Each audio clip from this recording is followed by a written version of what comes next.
안녕하세요. 좋은 저녁입니다. 오늘 이 시간 수요 성경 공부에 참여하신 모든 분들을 주의 이름으로 축복하고요.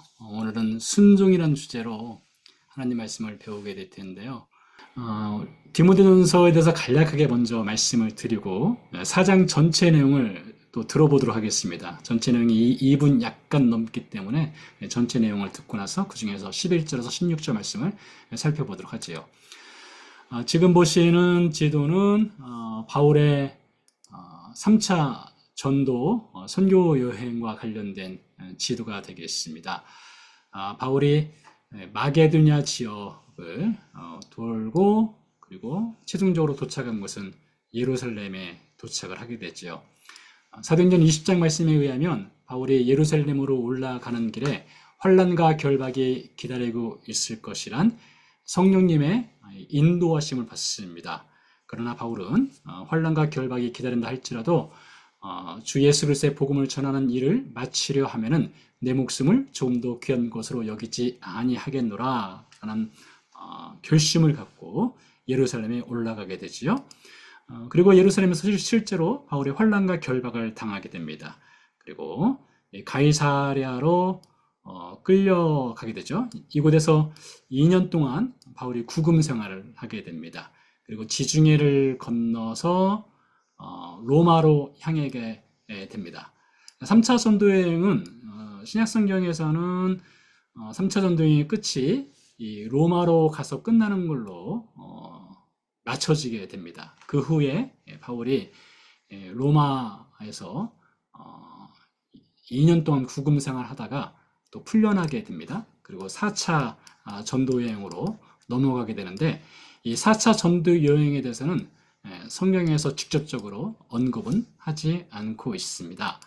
자, 그래서 바울이 이 로마에 있을 때에 디모데에게 편지를 쓰게 됩니다. 디모데는 그 당시 에베소라고 하는 곳에서 사역을 하고 있었습니다. 거리상으로 볼 때는 상당히 먼 곳이지요. 에베소에서 사역하는 디모데에게 두 통의 편지를 쓰게 되죠. 한 편은 디모데전서, 다른 한편은 디모데 후서가 되겠습니다. 이 편지를 가리켜서 목회 서신이라고 말합니다. 왜 그런가 하면 목회자인 디모데에게 목회를 어떻게 해야 할지에 대한 목회 지침을 알려주는 편지이기 때문에 그래요. 또 한 편이 있습니다. 디도서라는 편지가 있어요. 디도서 역시 마찬가지로 디모데 전후서와 더불어서 목회 서신, 디도라고 하는 목회자에게 목회에 대한 매뉴얼을 알려주는 그런 편지가 되겠습니다. 자, 그래서 바울의 3차 전도여행을 말씀드린 대로 사도행전 28장에서 끝나게 되는데요. 사도행전 28장 마지막 구절을 보도록 할게요. 바울이 온 이태란 말은 2년을 말합니다. 자기 셋집에 머물면서 이 셋집에 머물렀다는 것은 바울이 로마로 제수의 몸으로 끌려가게 되거든요. 그렇다고 해서 바울이 로마 감옥에 이렇게 투옥된 것은 아니었고 연금 상태로 지내게 됩니다. 왜 그런가 하면 아직 바울이 이제 가이사야의 재판, 로마 법정에서 재판을 받지 않고 있었기 때문에 연금 상태로, 가택 연금 상태로 2년 동안 머물게 되거든요. 자기에게 오는 사람을 다 영접하고 하나님 나라를 전파하며 주 예수 그리스도에 관한 모든 것을 가르치더라 했습니다. 그리고 이 밑줄 안에 들어갈 내용이 있는데요. 참 멋있는 말이 이 안에 기록되어 있어요. 이렇게 기록되어 있습니다. 담대하게 거침없이 가르치더라. 바울을 찾아오는 사람들은 주로 유대인들이었습니다. 로마에 머물고 있는 유대인들이 이 바울을 찾아와서 메시아에 대해서 복음에 대해서 듣게 되는데 대다수 유대인들이 거부하게 되죠. 그리고 돌아서게 됩니다. 그렇지만 바울은 자신을 찾아오는 이들에게 거리낌 없이 담대하게 거침없이 예수 그리스도를 전하게 됩니다. 이러면서 바울의 3차 전도 여행이 마치게 됩니다. 그리고 바울은 로마에서 풀려나게 돼요. 풀려나서 이제 어디론가 가서 또 사역을 했겠죠? 자, 그러면서 바울이 이 에베소에 머물고 있는 디모데에게 편지를 쓰게 됩니다. 디모데전서 1장 3절 말씀해 보니까 내가 마게도냐로 갈 때에 너를 권하여, 여기서 너가 바로 디모데입니다. 에베소에 머물라 한 것은 이렇게 표현되어 있어요. 그러니까 바울이 로마에서 풀려나서 혹은 로마 감옥에 있을 때 뭐 정확하게 알 수는 없습니다. 로마 감옥에 있거나 혹은 로마에서 풀려났거나 그 어느 때쯤에 에베소에서 목회하고 있는 디모데에게 이제 편지를 써서 목회를 가르쳐주는 내용이 되겠습니다. 그것이 바로 디모데 전서이고 디모데 후서의 내용이 되겠습니다. 자, 에베소에서 사역하는 디모데에 대해서 좀 더 보고자 하는데요. 젊은 목회자였습니다. 30대였을 수도 있고 40대였을 수도 있겠죠. 젊은 목회자였고요. 그가 사역하는 에베소 지역은 약 20만 명이 살고 있는 거대 도시였습니다. 메가폴리탄이었어요. 그 도시 안에 에베소 교회가 있었는데 뭐 얼마나 컸겠어요. 그 당시에 이방의 그 도시에서 기독교인들의 인구는 1세기 당시에 그렇게 많지 않았죠. 전체적으로 로마 세계에서 대략 한 1세기 당시에 5만 명에서 한 7만 명 정도를 잡거든요. 그렇게 많지 않은 숫자죠. 로마에 그 당시에 100만 명이 살고 있었으니까요. 근데 에베소에 20만 명이 살고 있었어요. 아마 기독교인 숫자가 그렇게 많지는 않았을 겁니다. 그 에베소라고 하는 도시는 로마 제국에서 매우 큰 도시였습니다. 왼편에 보시면 사파가 보이는데요. 이 사파는 1세기 당시에 에베소를 재현해 놓은 것입니다. 그리고 실제 오늘날 가서 보게 되면 에베소에 있는 이 연극장이라든가 지금 오른편에 보시는 것, 가운데 보시는 것은 에베소에 있는 도서관이거든요. 상당히 큰 규모의 도서관이 있습니다. 저도 23년 전인가요? 22년 전인가? 그때 이 에베소를 가서 직접 볼 기회가 있었는데요. 엄청난 규모의 에베소 도서관을 본 기억이 납니다. 그리고 에베소 사람들이 주로 섬겼던 여신이 있습니다. 아르테미스 여신 혹은 다이아나라고 하기도 하죠. 아르테미스 여신을 섬겼는데요. 아르테미스 여신은 다산의 축복을 내린다는 여신이었습니다. 물론 이 여신만 섬긴 것이 아니라 뭐 다양한 신들을 섬겼는데 대표적인 신이 아르테미스 여신입니다. 사도행전 19장에 보게 되면 이 바울이 에베소에서 사역할 때에 이 아르테미스 여신 이 조각품을 만들어서 수비니어로 팔려는 사람들이 있었어요. 근데 이 에베소에서 바울이 이 거짓된 신을 섬기지 말고 참된 하나님을 섬기라 하니까 이 아르테미스 여신을 섬기는 더메드리오라고 하는 사람이 사장이죠. 사장이 자신에게 어떤 수입에 어떤 문제가 있을까 싶어서 이제 데모를 크게 일으키고 교회가 좀 어려움을 당하게 되고 바울이 에베소를 떠나게 되는 그런 사건도 있기도 했습니다. 자, 그래서 바울이 에베소에 머물고 있는 또 혹은 사역을 하고 있는 디모데에게 쓴 편지가 디모데 전서, 디모데 후서가 되겠는데요.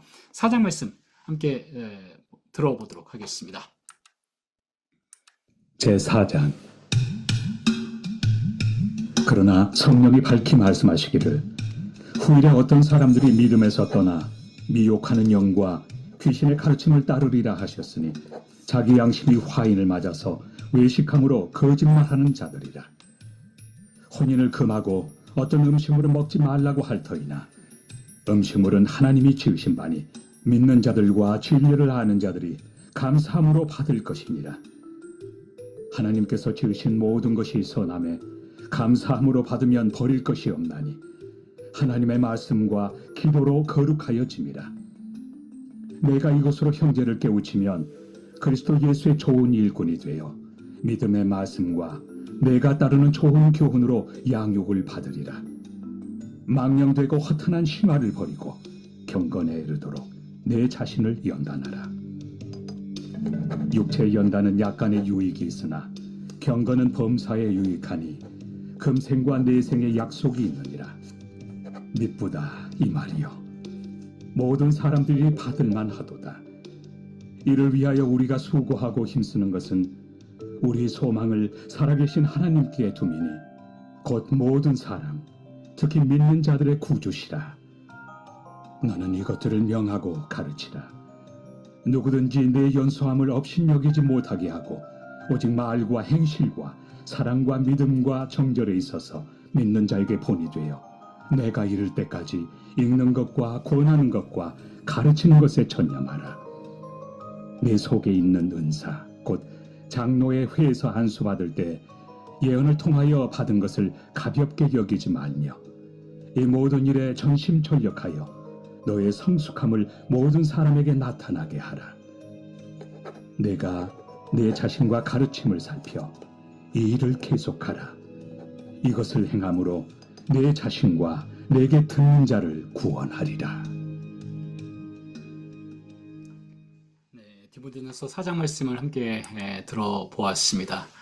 자, 바울이 디모데에게 편지를 쓰는 목적 중에 하나는 그가 목회를 어떻게 해야 될지에 대한 어떤 지침을 주는 것도 있지만은 바울이 써내려가는 목회 서신의 내용을 읽고 듣고 배우고 순종하기를 바라는 마음으로 이 편지를 쓰는 것입니다.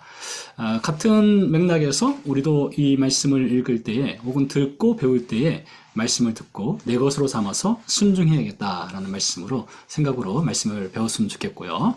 자, 첫 번째, 이런 하나님의 사람이 되라 라는 주제가 되겠는데요. 바울이 이렇게 말하고 있습니다. 너는 이것들을 명하고 가르치라 했습니다. 이것들을 명하고 가르치라 했으니까 이것들이 무엇인지를 또 알아야 되겠죠.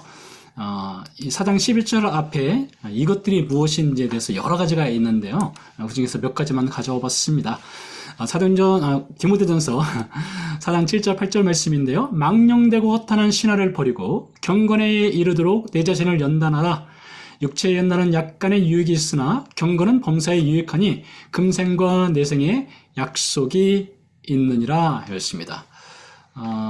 이것들을 명하고 가르치라 하면서 앞에 망령되고 허탄한 신화를 버리라고 했어요. 신화를 버려라. 말씀드린 대로 에베소는 아데미 여신을 섬기는 도시였습니다. 그리고 다른 그리스 로마 신화에 등장하는 많은 신들을 섬기는 현장이었습니다. 그러다 보니까 교회 신자들이 과거에 그들이 섬겼던 여러 신들에 대한 그런 것이 아주 익숙한 사람들이 교회 신자였던 것이죠. 그러다 보니까 교회 안에서도 이런 신화적인 내용들이 이제 신자들 사이에서 서로 대화가 오고 가고 말이 오고 가고 그랬던 상황이었던 것 같습니다. 자, 그래서 바울이 디모데에게 단호하게 교회 내에서 신화, 미스라든가 헛된 스토리들을 하지 못하도록 막아라.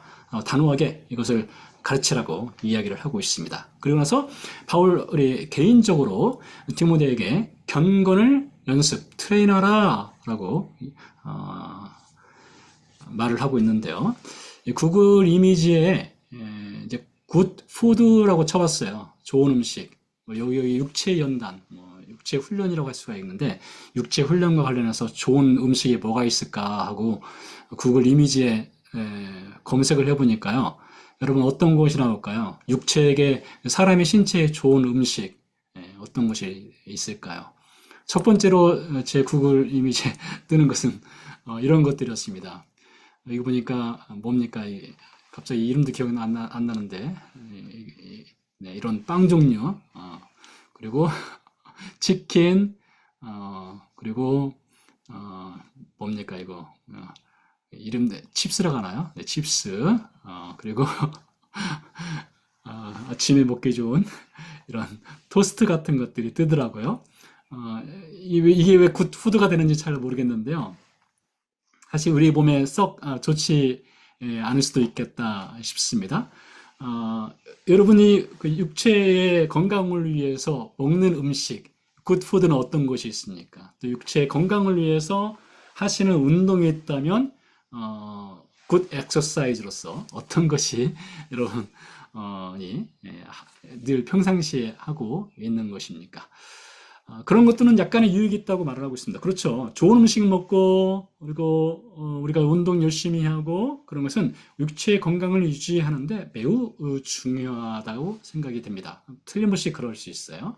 자, 그런데 바울은 말하기를 그것은 약간의 유익은 있지만 경건 이제 목회자인 디모데에게 너 경건해야 된다. 그것은 범사에 유익하다. 항상 유익한 것이다. 라고 말하면서 내 자신을 훈련시켜라. 연단하라. 이것이 트레인하라. 훈련하라. 이런 의미거든요. 자, 그렇다면 우리에게도 마찬가지죠. 나는 어떤 경건의 연습을 늘 하고 있는가? 우리가 내놓을 수 있는 경건의 연습 어떤 것이 있습니까? 공동체 성경 읽기 좋은 경건의 연습이 될 수 있습니다.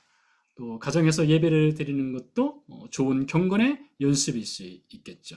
그리고 우리가 매주일마다 모여서 하나님 말씀을 듣고 예배를 드리는 것도 좋은 경건의 연습이 될 수 있겠고요. 수요일날 같이 모여서 이렇게 하나님 말씀을 배우는 것도 좋은 경건의 연습이 될 수 있어요.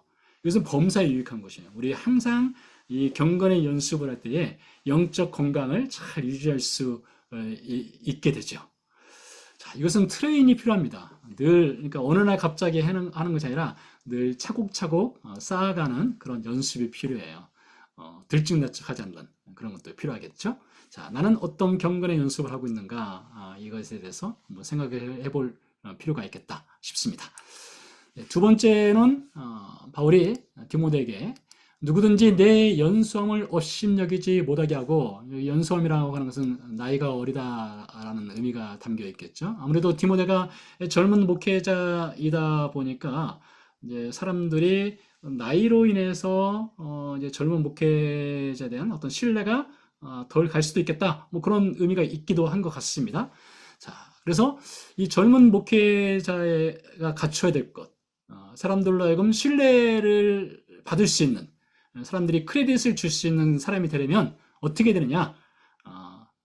나이가 어리지만 나 목사야. 이것이 아니라 이렇게 해야 된다는 거예요. 오직 말과 행실과 사랑과 믿음과 정절에 있어서 모든 믿는 자에게 본이 되어 네가 잘하면은 업신여김 받지 않는다.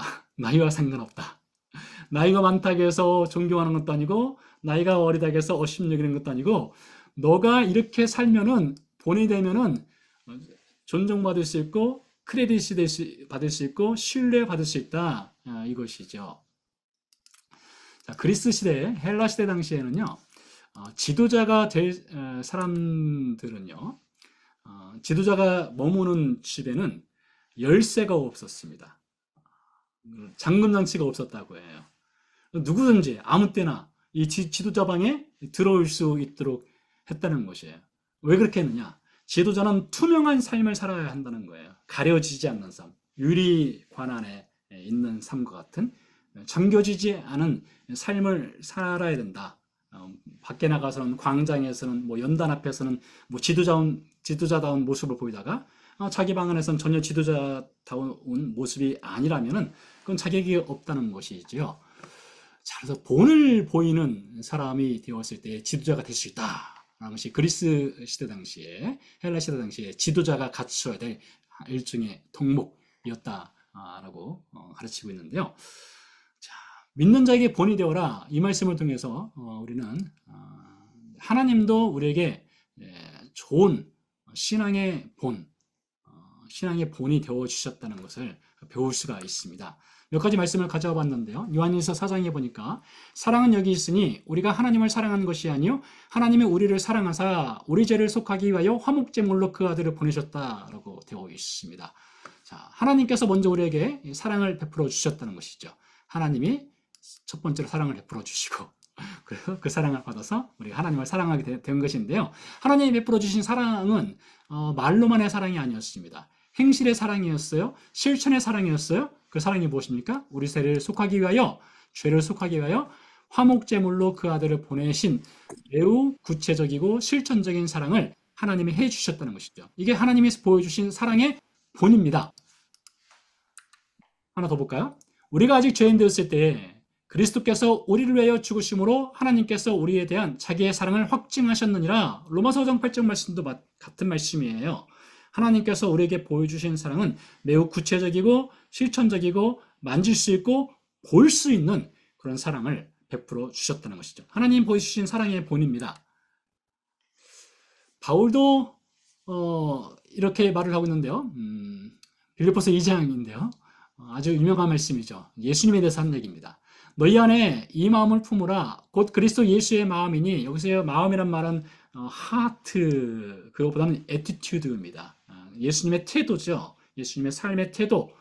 예수님의 삶의 태도가 무엇입니까? 그는 뭐 하나님의 본체시나 하나님과 같은 분이라는 거예요. 그렇지만 자기를 낮추시고 죽기까지 복종하셨으니 그 십자가의 죽으심이라 라고 했습니다. 하나님은 그 아들 예수님을 세상에 보내심으로써 하나님의 사랑을 구체적으로 보여주시는 사랑의 본을 보여주시고 예수님은 하나님께 순종하여서 보내심을 받고 순종하여서 십자가에서 죽으시는 그 순종의 본을 보여주셨다는 것이죠. 그래서 우리가 하나님의 본을 따라서, 예수님의 본을 따라서 신자도 그러한 사람이 되어야 한다라는 것이 되겠는데요. 바울도 이런 얘기를 하고 있습니다. 형제들아, 너희는 함께 나를 본받아라 했어요. 그리고 너희가 우리를 본받은 것처럼 그와 같이 행하는 자들을 눈여겨보라 했어요. 바울이 자신을 본받아라 라고 말했는데요. 이것을 이렇게 이 그림을 가지고 좀 해석을 해보려고 합니다. 어떤 그림이 보입니까? 등대가 보이죠. 여러분, 등대, 라이트하우스의 기능이 무엇이에요? 라이트하우스는 바다가 캄캄할 때 이제 혹은 배가 길을 잃었을 수도 있겠죠. 그럴 때 등대의 불빛을 보고 이제 방향을 찾아갈 수 있도록 도와주는 것이죠. 항구가 어디 있는지 알려주는 것이죠. 그렇다서 이 배가 이 라이트하우스, 이 등대를 보고 이 등대로 오지는 않습니다. 등대가 가리키는 등대 근처에 있는 항구로 가겠죠. 그러니까 바울은 어떤 사람인가 하면 라이트하우스와 같은 역할을 하는 사람이에요. 바울이 나를 본받으라, 이것은 바울을 통해서, 바울 안에서 일하시고 바울을 통해서 볼 수 있는 예수 그리스도를 가리키는 겁니다. 바울은 라이트하우스로서 예수님을 보여주는 거예요. 예수님 어떤 분이신지, 어떻게 순종했는지, 하나님께서 우리에게 어떤 사랑을 본을 보여주셨는지를 보여주는 그런 본보기 역할을 하는 거예요. 라이트하우스로서. 그래서 바울을 따라가다 보면 결국 누구를 만나게 됩니까? 배가 항구를 만나는 것처럼 바울을 따라가다 보면 예수 그리스도, 순종의 본을 보이신 예수 그리스도를 만나게 된다는 것이죠. 근데 이 말씀이 얼마나 우리에게 부러운 말씀입니까? 형제들아, 너희는 함께 나를 본받으라. 목사인 저에게도 우리 모두에게도 도전이 되는 말씀입니다. 우리가 라이트하우스의 역할을 하고 있는가? 우리를 통해서 예수 그리스도가 보여지고 있는가? 하나님의 사랑의 본이 보여지고 있는가? 이것이죠. 바울이 디모데에게 특별히 5가지를 얘기했습니다. 믿는 자의 본이다라 하면서 말, 행실, 사랑, 믿음, 정절. 정절은 퓨리티입니다. 순결한 거예요. 순전한 겁니다. 이런 것에 있어서 믿는 자의 이그젠플이 되어라, 본이 되어라, 이렇게 말을 하고 있어요. 자, 우리가 이렇게 살아야 될 텐데요. 자, 나는 믿음의 어떤 본을 보여주고 있는가?